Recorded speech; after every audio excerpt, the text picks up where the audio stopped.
boleh mengerti kebenaran firman Tuhan, dan terutama boleh menghidupinya di dalam kehidupan kami.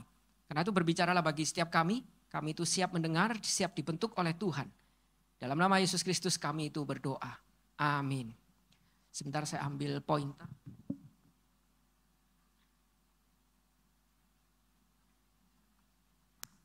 Oke, shalom dan selamat malam Bapak Ibu yang dikasih dalam Tuhan. Hari ini tema yang diberikan pada saya adalah sashimi. Meskipun tadi saya datang saya takut salah tema karena bakso. Saya pikir mungkin temanya diganti atau gimana. Lalu sashimi ini tagnya panjang, jadi saya singkat dengan satu kata, yaitu unity. Yang ini yang akan kita sama-sama nanti renungkan. Dan ayat yang diberikan untuk kita itu renungkan bersama, yaitu diambil dari Filipi pasal 2 ayat 1 sampai dengan ayat yang ke-11. Saya akan bacakan dulu. Memang ayat ini bukan bicara tentang pasutri, tapi saya percaya pasutri itu juga kita bisa pakai ayat ini untuk memperlengkapi setiap kita. Karena kesatuan itu bukan hal yang mudah, jadi nanti kita akan coba gali dulu ayatnya. Setelah gali baru nanti kita akan sama-sama renungkan kira-kira dalam kehidupan pasutri itu bagaimana kita itu menghidupinya. Jadi kita nanti akan sedikit coba PA dulu untuk melihat inti ayat ini. Lalu nanti kita sama-sama renungkan lalu bagaimana masuk di dalam kehidupan keluarga kita. Dan nanti di terakhir apakah sama seperti bulan kemarin ya. Jadi ada tanya jawab, nanti saya serahkan ke pengurus. Kita akan melihat dulu ayat ini, saya akan bacakan bagi setiap kita, Bapak Ibu sekalian, yaitu di dalam Filipi pasal yang kedua, ayat 1 sampai dengan ayat yang ke-11, saya akan bacakan demikian firman Tuhan. Filipi pasal kedua, ini Oke, jadi karena dalam Kristus ada nasihat, ada penghiburan kasih, ada persekutuan roh, ada kasih mesra dan belas kasihan. Karena itu sempurnakanlah sukacitaku dengan ini. Hendaklah kamu sehati sepikir dalam satu kasih, satu jiwa, satu tujuan. Dengan tidak mencari kepentingan sendiri atau puji-pujian yang sia-sia. Sebaliknya hendaklah dengan rendah hati yang seorang menganggap yang lain lebih utama daripada dirinya sendiri.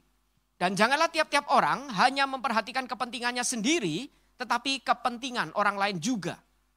Hendaklah kamu dalam hidupmu bersama menaruh pikiran dan perasaan yang terdapat juga dalam Kristus Yesus. Yang walaupun dalam rupa Allah tidak menganggap kesetaraan dengan Allah itu sebagai milik yang harus dipertahankan, melainkan telah mengosongkan dirinya sendiri dan mengambil rupa seorang hamba dan menjadi sama dengan manusia. Dan dalam keadaan sebagai manusia, ia telah merendahkan dirinya. Dan bahkan merendahkan dirinya itu sampai taat mati, bahkan sampai mati itu di kayu salib. Nah itu yang dilakukan Kristus. Itulah sebabnya Allah itu sangat meninggikan dia. Dan mengaruniakan kepadanya nama di atas segala nama. Supaya dalam nama Yesus bertekuk lutut. Segala yang ada di langit dan yang ada di atas bumi dan yang ada di bawah bumi. Dan segala lidah mengaku Yesus Kristus adalah Tuhan bagi kemuliaan Allah Bapa. Demikian pembacaan firman Tuhan. Bapak Ibu sekali lagi tema unity, kesatuan. Saya percaya ini adalah satu tema yang setiap kita itu memang mungkin sudah sering dengar. Dan kita tahu bahwa unity itu adalah sesuatu yang sulit-sulit gampang sebenarnya. Yang dimaksud mudah adalah karena kita tahu memang yang namanya suami istri itu to become one. Berarti kita itu memang harus unity, bersatu. Tapi yang menjadikan unity itu tidak mudah karena kita tuh sering kali kemudian bertanya. Bersatu setiap kita tuh pasti pingin bersatu. Tapi masalahnya menjadi masalah adalah bersatu kemana. Kesatuan itu menjadi tidak mudah. Apalagi kalau suami istri kita itu melihat oke, kita harus satu hati. Tapi yang dimaksud satu hati adalah kamu nurutin saya. Kalau saya nurutin kamu itu lain hati seolah-olah gitu. Yang namanya kita satu visi adalah visi saya. Bukan visimu. Kalau visimu itu bukan visi. Itu yang lain. Jadi semua orang saya percaya bahkan ketika perang terjadi pun mereka bukan berarti tidak mau bersatu. Tapi mereka tuh kepingin satu itu harus ke saya, bukan saya ke kamu. Kalau kamu ke saya itu bersatu, saya ke kamu nanti dulu. Kalau saya tidak tertarik, saya tidak akan mau bersatu. Jadi kesatuan itu menjadi sesuatu yang sulit. Karena setiap kita itu kemudian bertanya, oke bersatu, bersatu kemana? Yang menang suami atau yang istri? Nah karena itu kita akan mencoba gali ayat ini meskipun ayat ini bicara kesatuan Kristus, keutamaan Kristus. Bukan bicara suami istri. Tapi ayat ini tetap bisa mengajarkan kita sesuatu. Ini macet lagi, saya boleh minta tolong?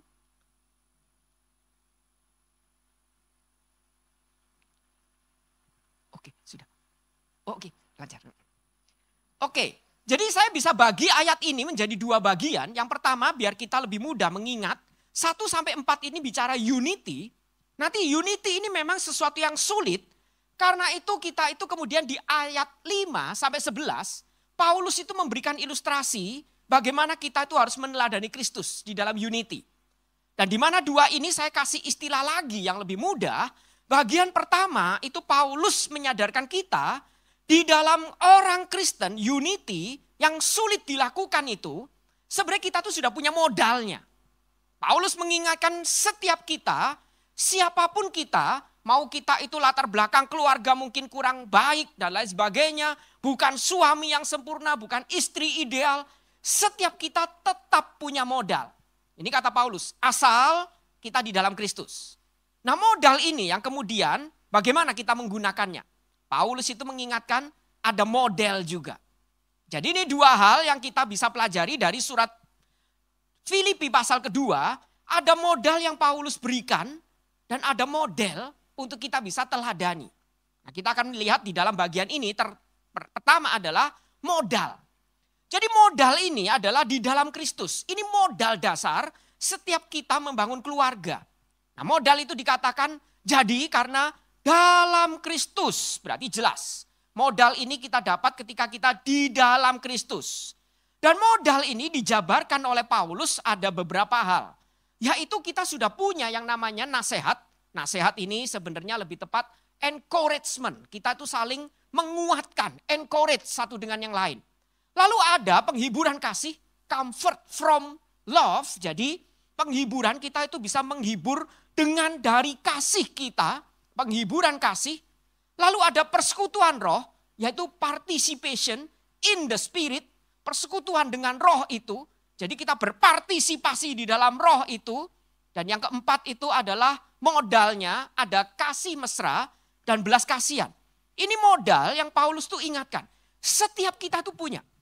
Jadi setiap kita, siapapun kita, mau kita orang cuek seperti apa, orang cuek itu bukan berarti tidak punya perasaan. Tapi seringkali perasaannya itu cuek. Nah tapi orang cuek ternyata kalau dia di dalam Kristus bukan berarti dia tidak punya affection and sympathy. Jadi dia bisa bersimpati kepada orang lain. Punya affection. Kalau tidak percaya coba bilang, kalau dia cuek, tidak punya perasaan. Saya dari dulu dingin, tidak punya perasaan.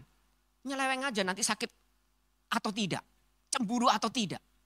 Kalau tidak punya perasaan, lah kok merit? Ya enggak. Nah, merit itu kalau bukan perasaan lalu apa? Ada unsur perasaan juga. Setiap kita tidak bisa alasan, oh kita orang yang cuek. Jadi saya tidak bisa memperhatikan satu dengan yang lain. Setiap kita asal di dalam Kristus, Kristus sudah kasih modal. Setiap kita punya. Siapapun kita.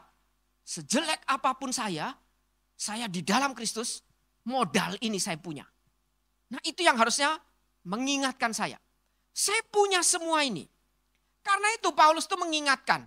Kalau sudah diberi modal itu, ya dipakai. Banyak orang itu membuka usaha tidak punya modal. Tapi dikasih modal terus tidak mau dipakai, dikubur. Itu namanya cari perkara. Namanya minta berantem gitu kan. Lalu bilang saya tidak bisa usaha karena tidak punya modal. Dikasih modal, tidak mau dipakai.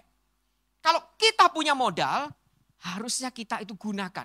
Nah karena itu berikutnya Paulus itu mengingatkan. Gunakan seperti apa? Baru dia itu ada intinya yang dia katakan di dalam ayat ini. Karena itu sempurnakanlah sukacitaku dengan ini. Pakai modalmu sehingga aku itu bisa sukacita, sempurna sukacitaku yaitu dengan hendaklah kita itu bersatu. Yaitu sehati sepikir dalam satu kasih, satu jiwa, satu tujuan. Itu yang Paulus itu katakan. Kalau kita sudah punya modal itu harusnya kita gunakan dengan cara apa? Bersatu. Jadi saya percaya suami istri, to become one itu memang tidak mudah. Bagaimana kita dua orang yang berbeda latar belakang bisa bersatu.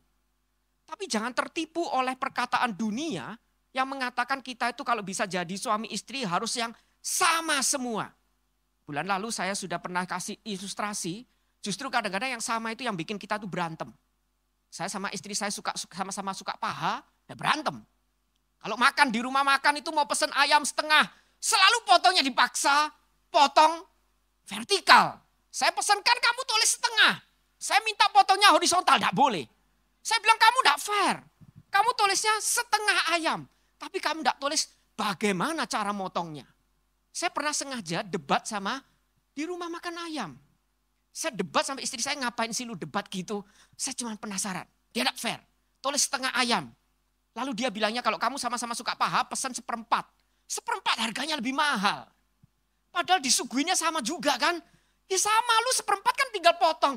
Masa gara-gara ongkos motong gini dicas lebih mahal. Saya potongin deh di dapurmu ya enggak? Enggak boleh juga. Jadi tetap lebih mahal, pesannya setengah, setengahnya harus dipaksa potong gini. Karena kita sama-sama sukanya sama-sama paha, kita bisa berantem loh. Kali ini beli karena ngirit, harus satu dada satu paha, demi ngirit. Pertanyaannya, siapa yang dada siapa yang paha? Saya ngalah, karena saya cowok, harus kasih model gitu kan. Saya ngalah, saya hari ini dada. Tapi next, kamu yang dada. Kalau next, saya dada terus, dada enggak jadi merit gitu kan. Oh ya udah dada enggak jadi merit. Kadang-kadang yang sama itu buat kita sulit. Jadi bersatu itu apa? Paulus mengingatkan yang pertama adalah ingat setiap kita punya model. Modal. Setiap kita sudah dikasih modal dan modal itu harusnya kita bisa pakai untuk bersatu. Nah bersatu itu apa? Wujudnya adalah dikatakan dengan tidak mencari kepentingan sendiri. Nah ini wujud yang seringkali membuat kita itu sulit dan berhasil bersatu. Karena seringkali kita itu mencari kepentingan sendiri dan puji-pujian.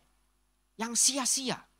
Sebaliknya, hendaklah dengan rendah hati yang seorang menganggap yang lain lebih utama daripada dirinya sendiri.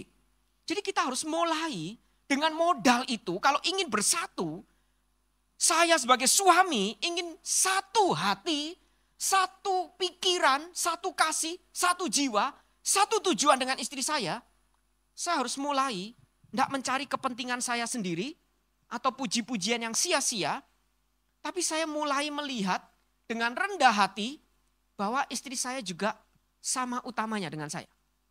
Bahkan dia dikatakan lebih utama daripada diri kita sendiri. Dan janganlah tiap-tiap orang hanya memperhatikan kepentingannya sendiri, tapi kepentingan orang lain juga. Jadi kita jangan cuma memikirkan kepentingan saya sebagai suami atau istri, tapi kepentingan pasangan kita juga. Nah ini yang sulit. Ini yang seringkali kita itu menganggap siapa dia. Makanya saya jujur kalau lagi berantem sama istri saya, awal-awal kita menikah, sulit minta maaf. Karena saya selalu mengatakan itu yang namanya wajar sebagai ego laki-laki. Laki-laki minta maaf nanti dia ngelunjak. Saya kepala. Meskipun saya lupa, saya kepala, istri itu leher ya enggak? Kalau leher enggak ngizinin gerakan, enggak bisa ngambil keputusannya enggak? Oh kita kepala, dia leher. Tapi saya dengan bangga mengatakan, saya kepala. Kalau saya minta maaf nanti kamu ngelunjak. Jadi dengan keras hati, saya tuh menganggap diri saya lebih penting dari dia. Saya pemimpin. Saya lupa. Saya tidak akan bisa mimpin kalau dia tidak berfungsi dengan baik. Bahkan istri saya pernah bilang, dia itu melihat saya kerja berjuang setengah mati, kok dia cuma sebagai ibu rumah tangga. Rasanya kok kayaknya tidak produktif. Dia malu. Bahkan kadang-kadang nangis sendiri. Saya kok tidak bantu kamu. Kita hamba Tuhan bukan orang kaya, tapi cuma kamu satu orang yang kerja.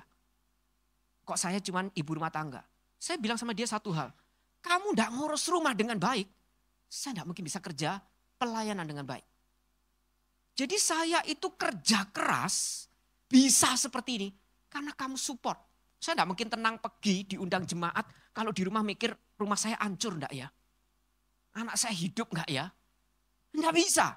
Justru saya bisa tenang, karena kamu lakukan tugasmu. Lalu dia mengatakan, tapi kan saya enggak punya uang. Enggak bisa menghasilkan uang. Nah saya cuma kasih contoh sederhana. Kalau saya khotbah, dikasih amplop. Baik, pelayanan dikasih viatikum. Tapi kemudian ada satu kampus yang miskin, mahasiswanya ngundang saya tahu mereka tidak punya uang, saya pernah lakukan itu, saya khotbah saya tidak mau dibayar. Dan saya sering pegang mahasiswa seperti itu sampai sekarang, kadang-kadang memang mereka ngelunjak sih sudah tidak bayar, nyiksa saya sampai jam 12 malam. Ketemunya online, jadi tidak selesai-selesai. Saya pura-pura no connection aja, gue udah matiin gitu kan. Udah gratis sampai jam 12 malam. Saya bilang, kamu tahu kan grup itu, nyiksa saya sampai jam 12 malam. Saya tidak dibayar. Lebih mulia mana? Istri saya bilang ya nggak dibayar. Lu gitu kenapa kamu ibu rumah tangga, nggak punya uang? Kerasa hina. Jangan semua itu kelihatannya mulia kalau ada nilai uangnya. Nah kita tuh harus mulai memikirkan yang dia lakukan itu juga penting loh. Mau nggak ada duitnya, mau dia di rumah ibu rumah tangga, tapi dia lebih penting sama pentingnya kalau nggak ada peran dia yang dia lakukan, saya tidak bisa lakukan peran saya. Nah ini yang diajarkan Paulus. Jadi wujudnya adalah setiap kita itu punya modal, harusnya kita bisa pakai untuk bersatu. Caranya gimana? Ya kita pakai modal itu dengan tidak cari kepentingan kita seolah-olah kita lebih utama. Tapi mulai melihat pasangan kita pun sama utamanya. Jangan kita mengatakan siapa kamu sehingga saya harus minta maaf. Harus kita mulai mengatakan siapa saya sehingga saya tidak boleh minta maaf duluan. Karena itu saya mulai coba ubah polanya dan saya mulai sering mencoba untuk ngerujuk duluan. Meskipun pertama-tama gengsi. Dan ketika ngerujuk saya bilang, jangan ngelunjak ya, mentang-mentang saya minta maaf duluan gitu. Mencurigai istri bukan? Seolah-olah dia itu jahatnya minta ampun. Dia bilang siapa yang berpikir gitu? Saya tuh memikirkan dia seolah-olah jahat. Seolah-olah musuh. Padahal istri. Lalu lama-lama mulai minta maaf tanpa pesan sponsor. Mulai saya ngerujuk duluan. Nah mulai ngerujuk duluan, lalu mulai ngajak ngomong lagi. Dan saya mulai lama-lama kerasa it's okay lakukan itu. Karena saya punya modalnya. Saya punya encouragement, comfort from love, participation in the spirit yang memampukan saya, spirit itu, dan affection and sympathy. Saya punya itu. Kenapa saya tidak bisa lakukan? Kalau saya di dalam Tuhan. Nah ini yang Paulus itu ingatkan. Tapi kenapa kita seringkali lupa? Karena konsep kesatuan kita ini memang sudah seringkali beda. Yang namanya kesatuan itu unity. Dan unity itu saya seringkali itu kasih gambar ini untuk membedakan. Unity itu tidak sama dengan uniformity. Uniformity itu bukan unity. Unity itu beda. Uniformity itu seperti ini. Semuanya seragam. Kayak tadi. Seragam kaosnya. Lalu ada yang pakai baju hitam dikira mau melayat gitu kan. Padahal mau pasutri. Nah ini kan harus seragam semua. Saya pernah khotbah disuruh KKR di satu pemuda. Sudah capek-capek pakai batik, kasihan istri yang setrika gitu kan. Nyampe situ dipaksa pakai kaos. Kaosnya belum dicuci pula gitu kan. Harus sama semua. Pengkhotbah pun harus sama. Saya dikasih kaos, suruh langsung ganti kaos. Sudah ngotorin satu baju, istri saya nyuci, setrika, pakai kaos. Karena harus seragam. Saya bilang kenapa mukanya gak diseragamin sekalian ya enggak. Semua aja seragam, kaosnya seragam, mukanya enggak, celananya enggak gitu kan. Sepatunya enggak. Uniformity beda sama unity. Uniformity mirip kayak anak SD, SMP, SMA. Semua harus seragam. Sepatu pun harus satu merek. Semua harus sama. Akhirnya keunikan hilang. Nah itu yang terjadi. Unity itu adalah keunikan tetap ada, memang kita itu berbeda. Karena itu unity itu biasanya kesatuan meskipun ada keragaman. Makanya dibilang university. Itu dari kata unity in diversity. Makanya di sini itu UPH banyak sekali jurusan. Diversity. Tapi dia disatukan di dalam satu payung UPH. Satu visi. Semuanya itu punya keunikan, tapi tetap di dalam satu visi yang dicanangkan oleh ya pimpinannya UPH. Itu contohnya. Atau mirip mungkin seperti kita itu doa syafaat. Satu tema doa, satu visi, tapi dibilang mari buka suara bersama-sama. Wah biasanya kan berisik, mulai kayak pasar. Yang sini ngomong apa, yang sini ngomong apa. Saya keganggu konsentrasinya gitu kan. Langsung saya mengatakan diam gitu kan. Karena saya jadi tidak bisa doa. Semua orang doa dengan kalimat masing-masing.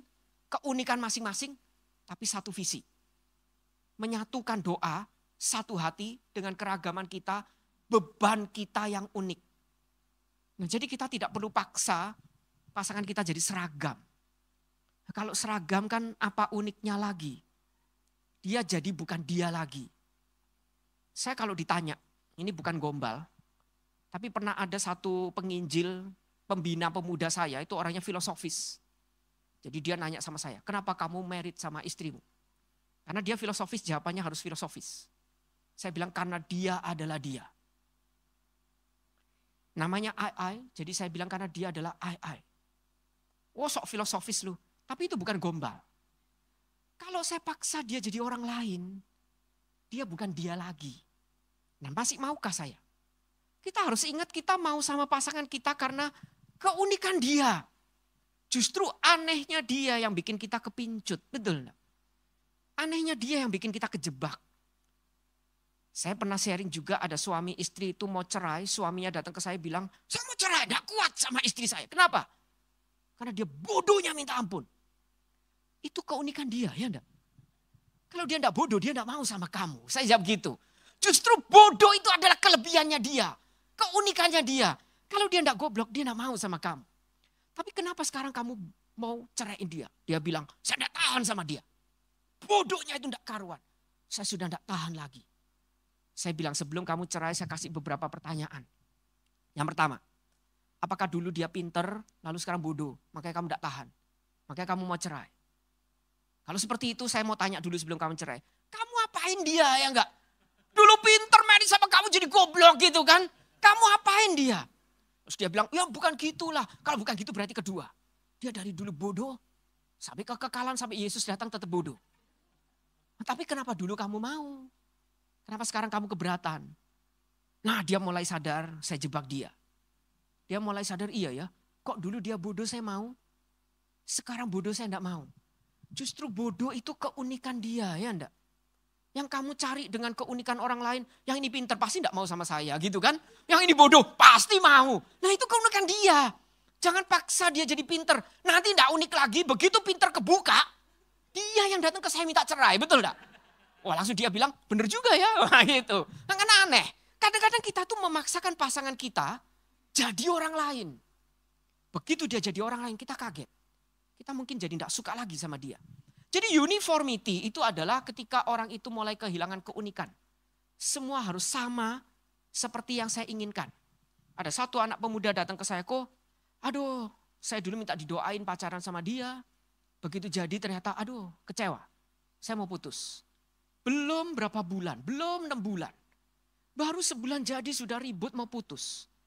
Dulu ngejar minta-minta didoain. Sekarang jadian belum sebulan mau putus. Saya tanya kenapa. Ternyata dia tidak sesuai dengan bayangan saya. Saya bilang ya memang kamu putus aja deh. Merit aja sama otakmu ya enggak. Dia kepinginnya semua yang sama yang dia pikirkan. Orang yang sama dengan bayangan dia. Nah kalau seperti itu. Tidak ada lagi manusia yang unik di hadapan kita yang Tuhan hadirkan. Yang sulit untuk kita tuh satukan memang. Tapi itu seninya kita itu menikah. Saya tuh ngobrol sama istri saya tuh aduh sulitnya. Tapi itu yang mengajar saya sabar sama jemaat. Akhirnya sama jemaat kamu lebih baik gitu kan. Istri saya buat gitu kan. Nah jadi saya tuh belajar sama dia. Sampai ketemu celahnya. Nah saya tuh bisa lebih gampang komunikasi sama orang. Saya tuh lebih gampang bahkan konseling orang yang mau cerai. Kemarin tuh ada pasangan yang ribut, lalu datang ke rumah konseling. Saya bilang, saya enggak mau sendiri sama istri saya. Karena kamu harus belajar dari kami berdua, kita pun pernah punya masalah kayak kamu. Nah akhirnya kita ngobrol, seru, dan mereka enggak jadi putus. Kadang-kadang kita itu kepingin sulit unity, karena kita kepingin dia uniform dengan saya. Kalau uniform, dia jadi saya. Dia bukan dia lagi. Saya merit sama diri saya sendiri. Itu yang disebut narsis sebenarnya. Maka itu Paulus mengatakan bukan. Kamu harus mulai lihat wajah orang lain sama pentingnya dengan wajahmu. Jadi jangan cuma lihat wajah sendiri. Tapi lihat orang lain itu juga punya kepentingannya sama.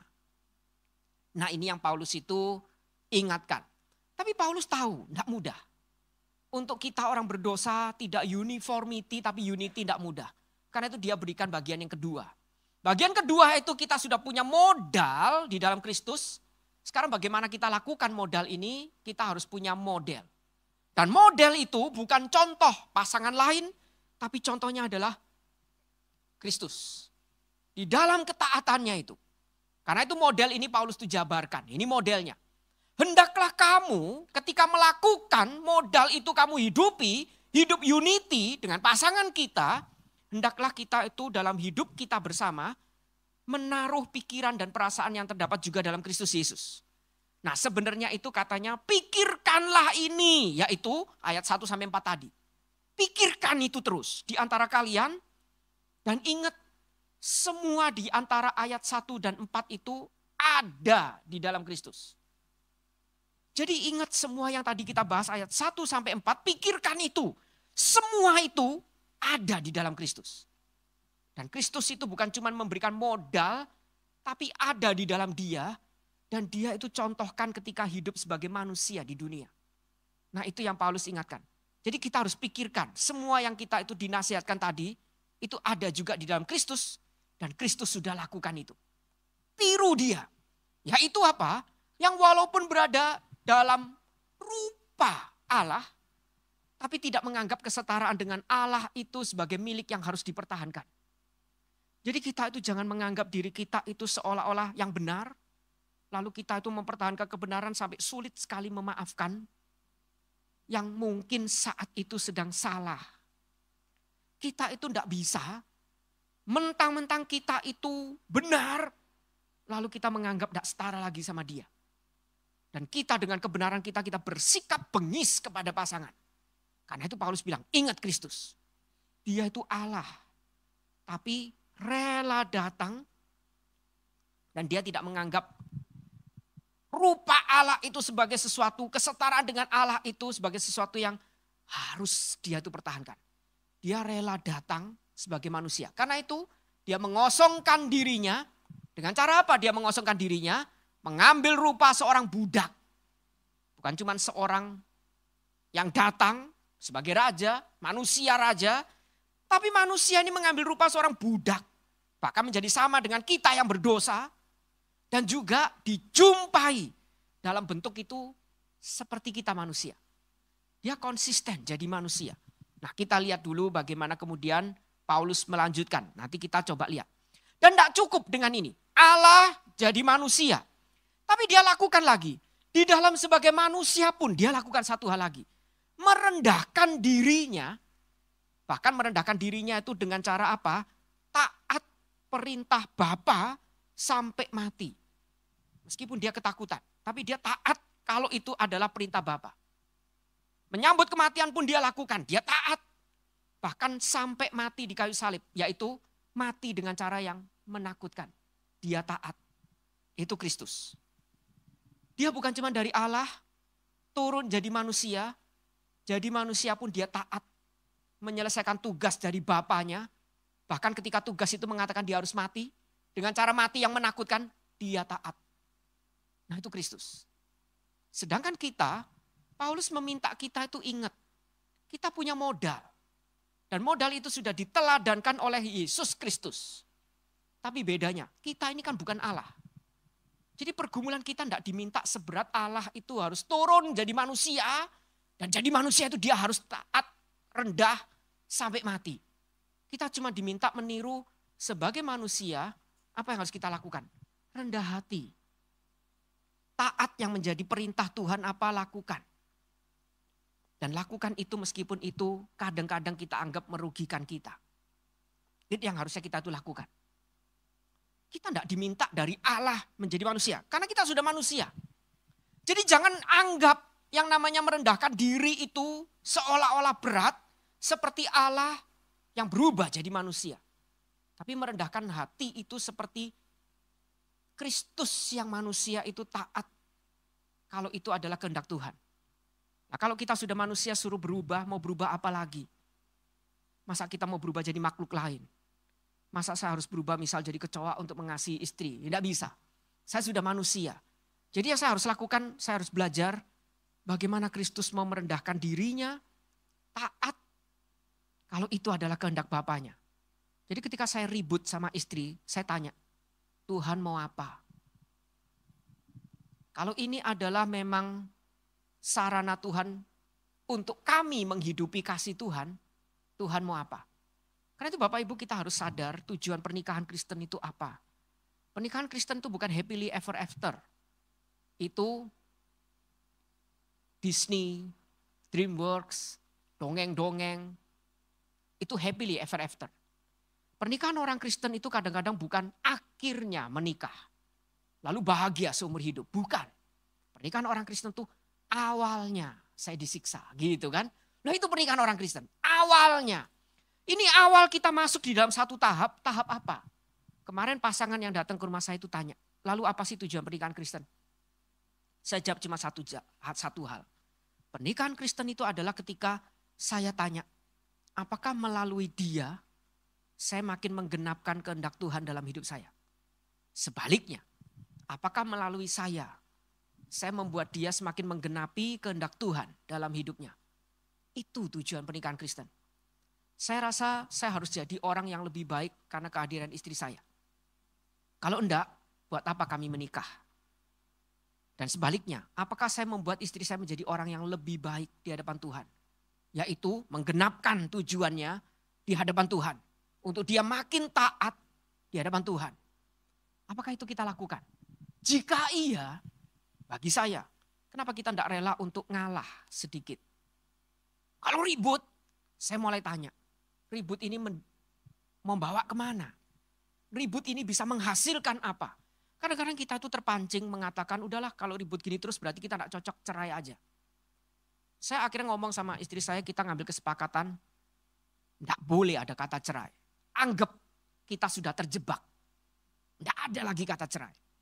Kalau sudah tidak ada kata cerai, cerai bukan way out, dan kita seolah-olah terjebak, kita akan terus peres otak untuk menghasilkan kreativitas memecahkan masalah. Tapi kalau kita itu ada jalan keluar, pelarian ini, pelarian itu, cerai, nyeleweng, saya rasa kita tidak akan kreatif lagi memikirkan cara menyelesaikan masalah. Masalah apapun, keuangan, seksual, kita selalu cari substitusi. Kenapa tidak bisa dibahas?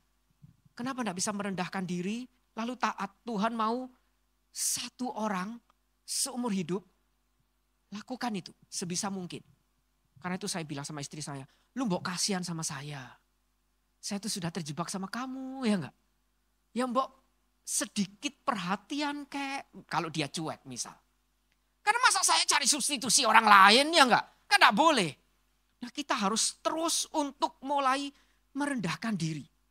Meskipun kita mungkin bisa mengatakan, coba lihat kalau enggak ada gua, lu mau apa? Tapi kita harus mulai katakan, kalau enggak ada dia, saya pun mau apa? Saya mulai sadar kalau enggak ada istri saya itu saya tuh orangnya sebenarnya enggak suka jalan-jalan. Kecuali kalau jalan-jalan ada tujuannya. Saya itu pria baik-baik, suka rumah. Jadi itu saya suka di rumah, ya kadang-kadang ngetik, baca dan lain sebagainya. Kalau jalan-jalan itu kalau memang pergi rame-rame sama jemaat, oke. Pergi sama keluarga, oke. Tapi keluarga saya itu kan papa mertua saya sama mama mertua itu di Malang. Jadi kalau liburan itu mereka selalu paksa, kan kamu libur itu sibuk kerja tapi anak istrimu enggak. Ya pulangin mereka ke Malang dong, ya sudah. Begitu saya pulangin mereka ke Malang, saya sendirian di Jakarta. Saya mulai sadar part hidup saya itu hilang gitu kan. Saya sibuk ngetik, istri saya bilang, ya kamu kalau enggak sempat masak, ya beli aja di bawah.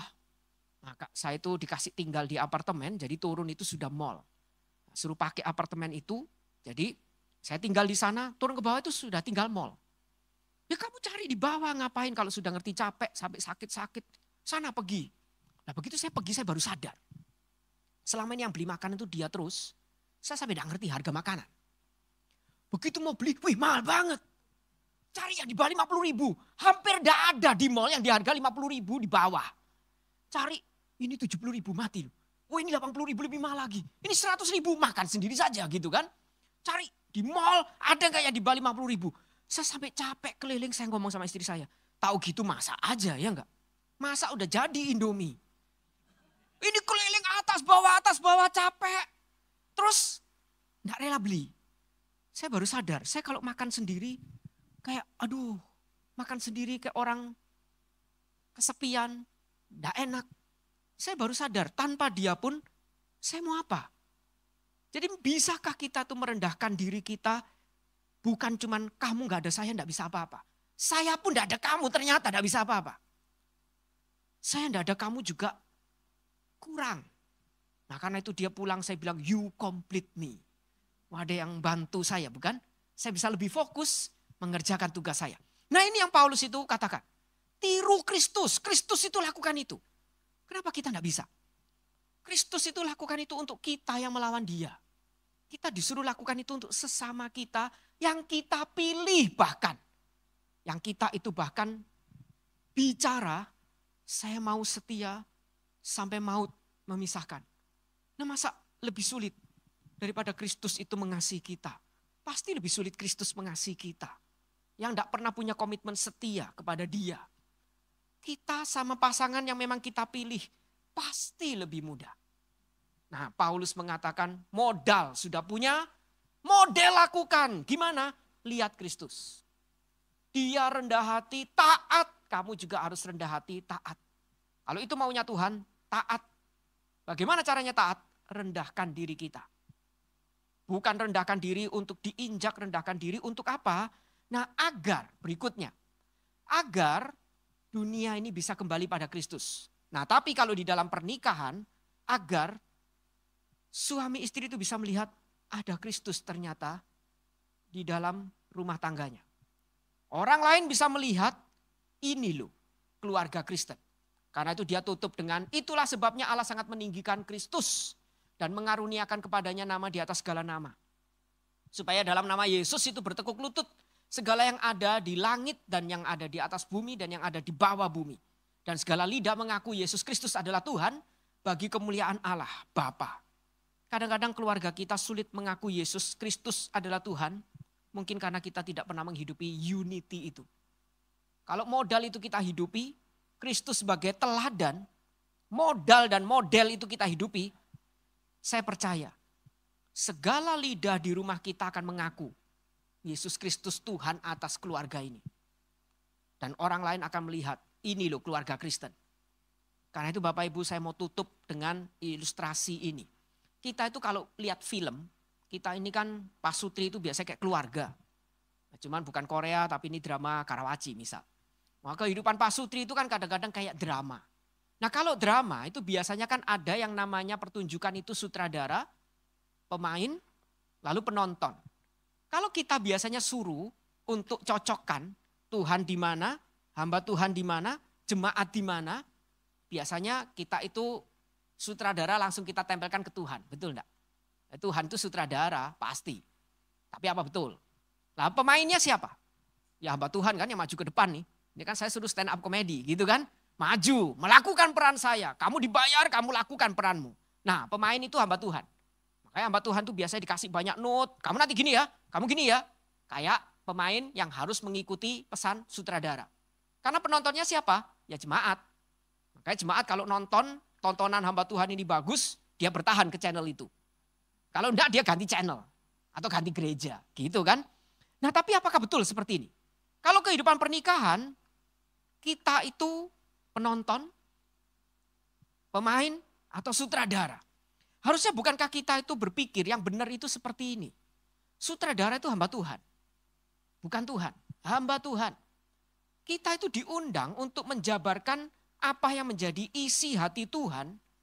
Untuk kita itu atur skenario, untuk kita sampaikan ke jemaat. Karena jemaat itu pemainnya.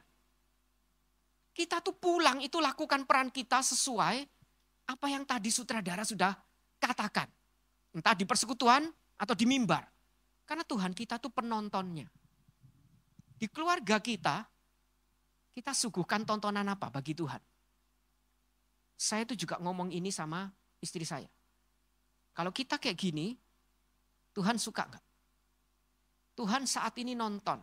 Kita kasih suguhkan Tuhan telenovela apa? Picisan atau baik? Anak kita pun lihat. Anak kita mikir apa? Karena itu saya suka bicara sama anak saya, pernikahan memang sulit, tidak mudah. Tapi pernikahan itu menyenangkan. Jadi jangan takut kamu nikah. Karena itu harus siapkan. Belajar rendah hati dari sekarang. Belajar minta maaf dari sekarang kalau salah. Belajar untuk menaati, meneladani Kristus. Karena modal itu kita sudah punya. Jadi kamu lihat papa mamamu kadang berantem-berantem. Tapi damai ya ketawa lagi. Sampai kita tuh pernah waktu itu malam-malam nonton silat, ngelawak-ngelawak, kita ketawa ngakak. Anak saya masuk. Kenapa papa mama kok berisik sekali dari kamar dia, dikira kita tuh ngapain.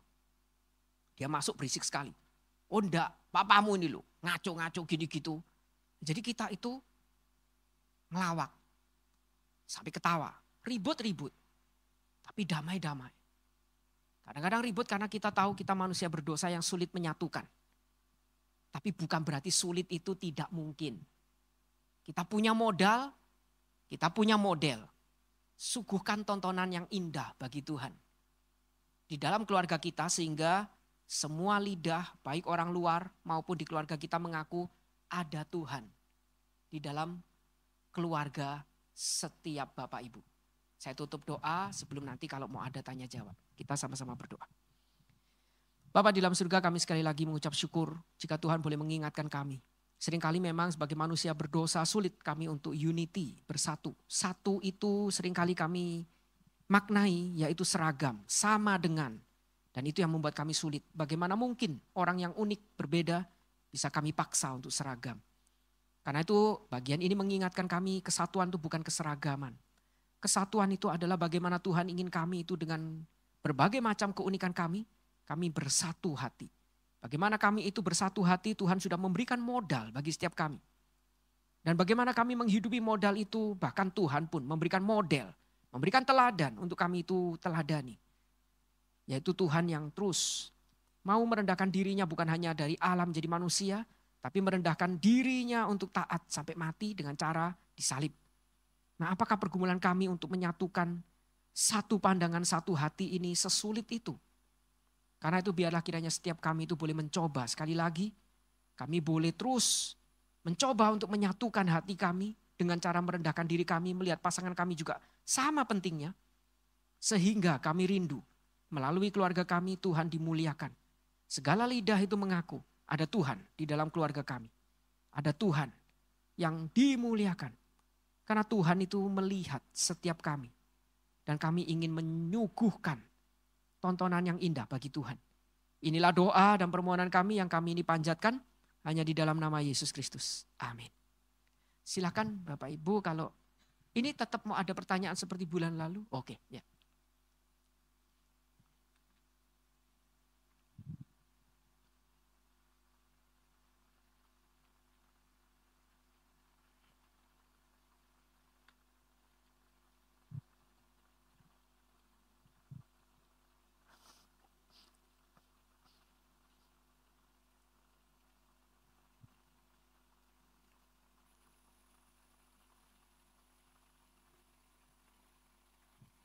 Baiklah Bapak Ibu, terima kasih Pastor Freddy. Apakah ada di antara kita yang mau bertanya?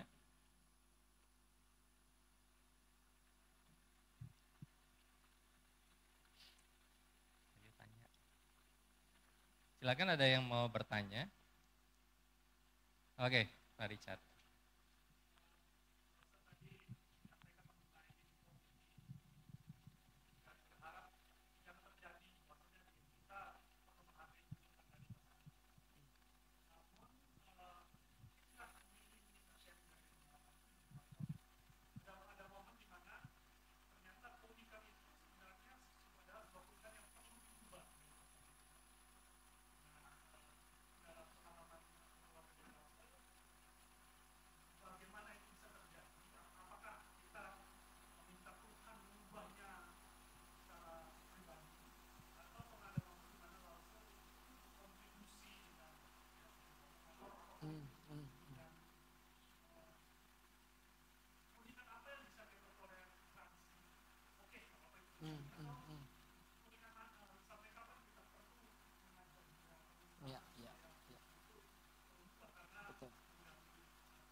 Oke, thank you. Ini pertanyaan yang baik untuk mengingatkan ya. Bagi saya memang Indonesia ini kesannya, asumsinya kalau kita mengerti kata unik, seolah-olah unik itu beda tipis dengan aneh gitu kan. Nah, keunikan yang di sini bukan berarti keanehan. Tapi kita memang seringkali itu mengatakan, ini orang unik itu berarti maksudnya apa? Aneh, cuman ada dia satu-satunya yang seperti itu. Nah, ini anehnya udah bin ajaib yang sulit kita itu temui di bagian lain. Tapi kita harus sadar yang dinamakan keunikan karena tiap orang itu berbeda. Itu yang Tuhan itu ciptakan. Bahkan saya sendiri sebagai seniman, saya menyadari lucunya itu satu pohon yang kelihatannya daunnya sama. Daun itu kalau kita petik 10 coba jejerkan 10 itu unik ternyata. Unik itu berbeda. Nah berbeda enggak harus aneh. Nah tapi bagaimana ketika kita melihat pasangan kita yang berbeda ini punya keanehan. Tentu pasti kita harus tahu mana yang perlu diubah, mana yang tidak. Karena itu ada satu doa itu yang paling baik dari dicontohkan, dituliskan di dalam bukunya oleh Reinhold Niebuhr. Dia mengatakan doa itu seperti gini. Tuhan kasih saya keberanian untuk mengubah yang saya harus ubah. Kasih saya ketenangan untuk menerima yang memang tidak bisa diubah. Tapi kasih saya kebijaksanaan untuk bisa membedakan mana yang harus diubah, mana yang tidak harus diubah. Saya rasa itu memang kita perlu hikmat untuk kita melihat. Tapi kita jangan tertipu untuk yang namanya pasangan saya itu harus sama. Itu intinya Pak. Karena saya pernah debat sama orang ini agak sensitif karena di Indonesia memang masih oke. Tapi kalau di luar agak sensitif. Saya pernah ditanya sama orang itu tentang LGBT. Dasarnya katanya tidak ada di Alkitab. Ada sebenarnya. Salah satunya LGBT itu kenapa bisa terjadi? Alkitab bilang karena memang manusia berdosa cenderung lebih suka mencintai, menyembah yang sama. Kita sulit menerima yang berbeda. Makanya kita tidak suka disuruh menyembah yang berbeda, yaitu kita ciptaan menyembah pencipta yang berbeda. Tidak suka. Kita cenderung lebih suka mencintai, menyembah yang sama, yaitu sama-sama ciptaan. Makanya mereka membuat patung. Menyembah sesama. Termasuk bagi saya, kita tuh lebih mudah mencintai yang sama. Salah satunya ya sama jenis nanti.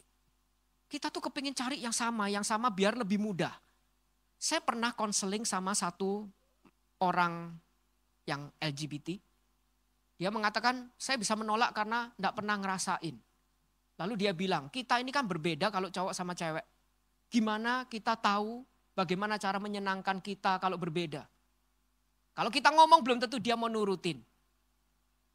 Nah jadi kalau kita sama, enggak usah ngomong kita sama-sama tahu cowok itu gimana karakternya, cewek gimana.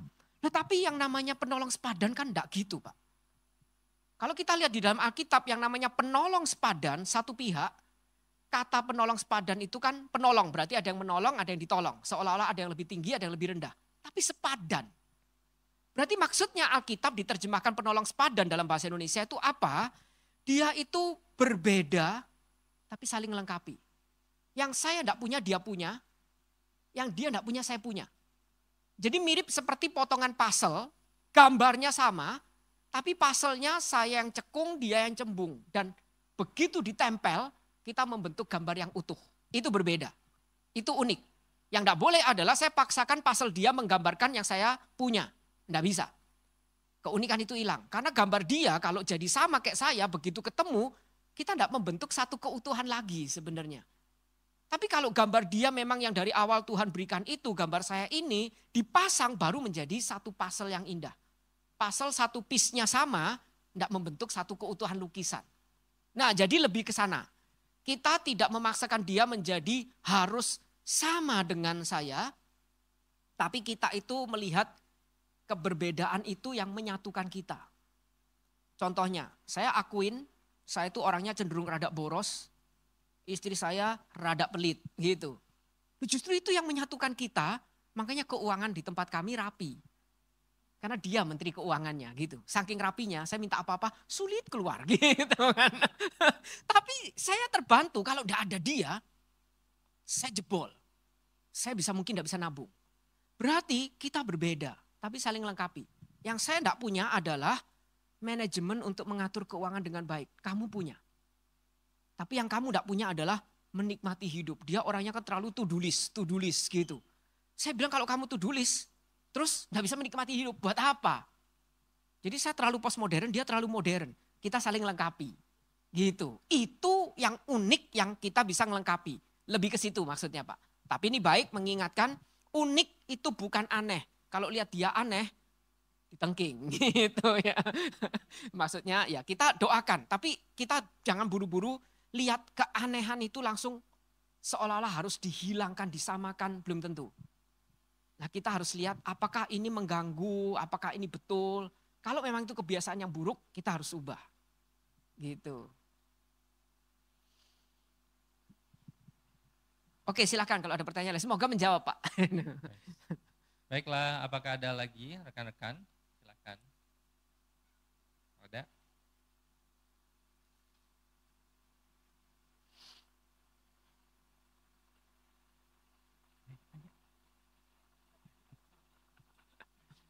Silakan, ada lagi?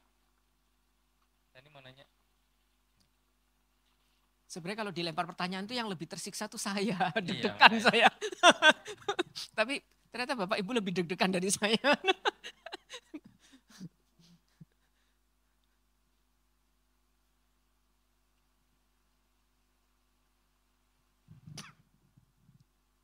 Sekali lagi Bapak Ibu saya itu kalau disuruh buka tanya jawab itu saya orangnya minderan. Suruh khotbah aja minder apalagi suruh menjawab pertanyaan yang saya tidak pernah bayangkan kira-kira apa yang mau ditanya. Tapi kenapa saya setuju buka gini karena kan kita sama-sama belajar. Jangan jadikan semua khotbah itu seolah-olah teoritis, mentah, pulang, sulit. Yang sulit di mana? Paksa saya tanggung jawab. Saya harus bertanggung jawab agar Bapak Ibu pulang jangan di dalam kebingungan. Jadi kalau ada dari omongan saya yang agak teoritis, membingungkan, silahkan paksa saya bertanggung jawab. Ya semangatnya gitu. Jadi silahkan boleh.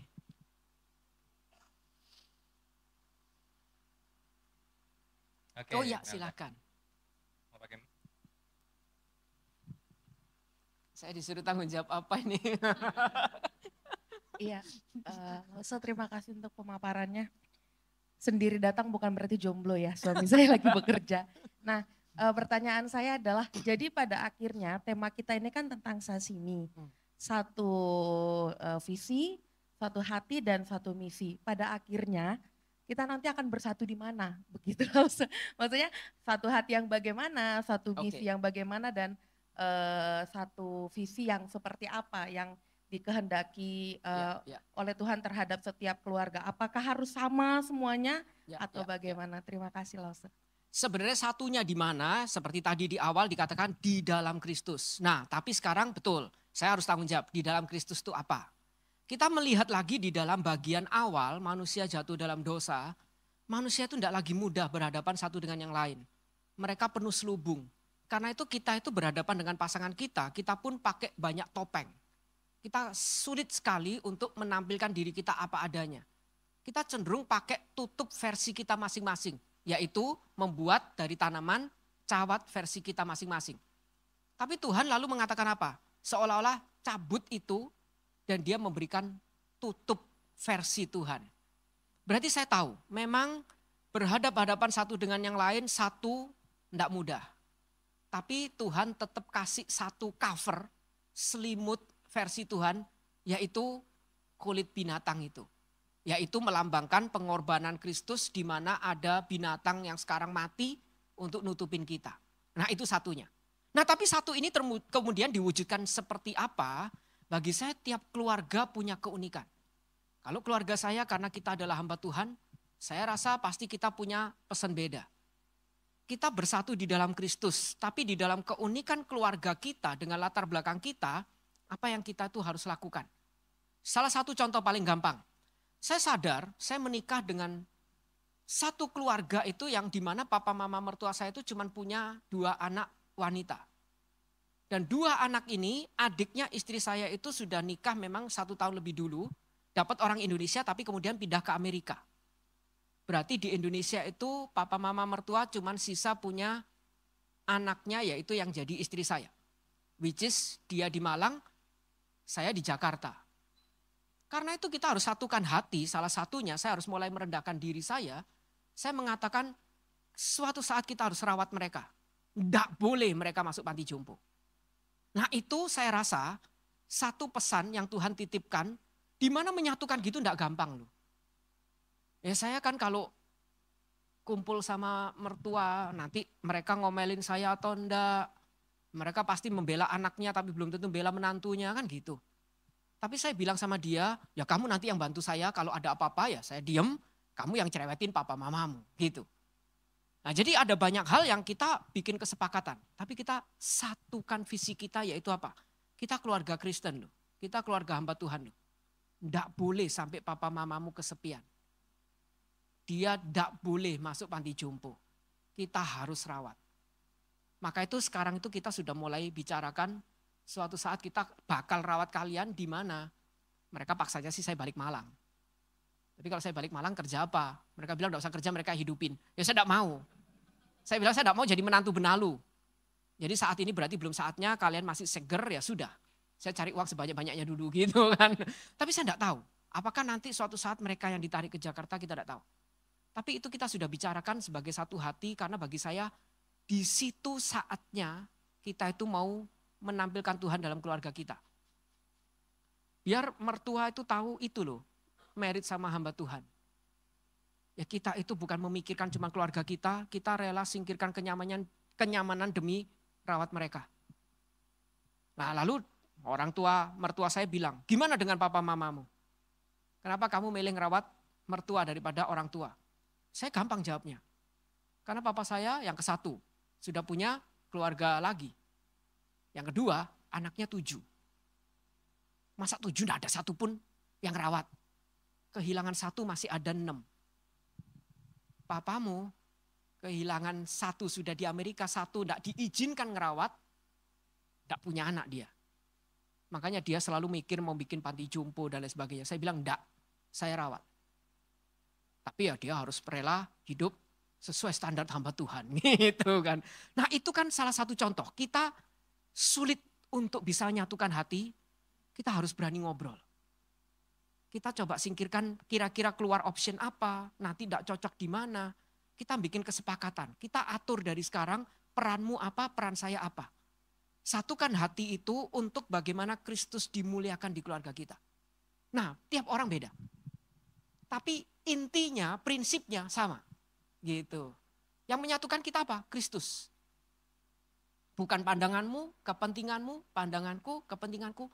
Kristus. Bagaimana Kristus bisa dimuliakan di keluarga kita? Bagaimana orang tuamu bisa melihat ada Kristus di keluarga kita? Nah itu contohnya, salah satunya. Gitu.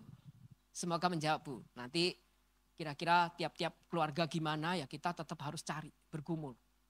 Harus sering nonton silat malam-malam berdua. Lalu ngobrol, itu biasa ketemu ide-ide yang bagus gitu kan. Itu yang sering kita ngobrolkan. Baiklah, adakah lagi rekan-rekan 1 atau 2 lagi? Silakan.